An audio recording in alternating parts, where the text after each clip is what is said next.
This very viscous flow that was coming off the flanks of the volcano and just piling up there, and wasn't very liquidy. It had already crystallized, so it was almost like a plastic state.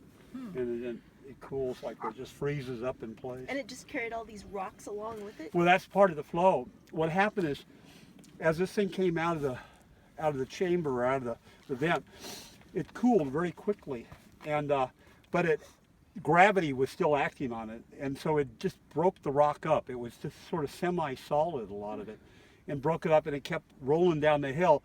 It's kind of a process that goes between, initially as an igneous process, because you're dealing with a magma, with a liquid rock, but really it transitions by the time the thing freezes up into a sedimentary process.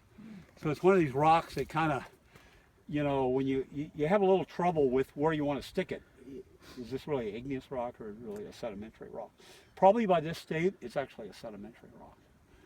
It's a flow, but it's no longer a molten flow. It's just something coming down as a result, almost like a landslide or a debris flow. But what about the rocks that look like a completely different color?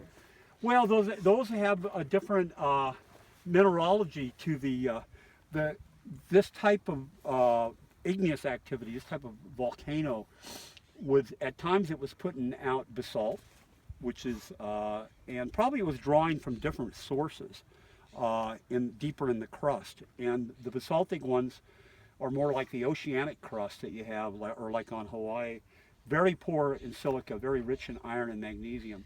And then what happens is when that basaltic crust or magma comes up to intermediate levels, often it stops there for a while, starts incorporating stuff from around the chamber. I mean, we're talking about something going on down 5-10 kilometers below the surface. And it's continental material, which is higher in silica. And it starts mixing that in there, and it changes the composition of the magma. So it's no longer basalt, it becomes what's called andesite. Or eventually, if it gets enough in there, it becomes what's called a dacite, or even a rhyolite. So there's a whole transition where you go from very iron-rich on one side, the basalt, iron and magnesium-rich, over to silica-rich, which actually would be the rhyolite on the far end. And so, as with a lot of things, it's a lot of transitions between it. So this eruptive series was putting out andesites. It was putting out a little bit of basalt. In this dacite. I've never seen rhyolites up here, but so that's why you're getting the different colors. And we haven't. Volcanoes do that? Put out different materials? Well, like the one in Hawaii doesn't. Mauna Loa, those volcanoes they're just directly out of oceanic crust. So that's all basalt. There is no place around nearby to mix in the silica in. But as you get on especially the continental edges, you'll see this mixture.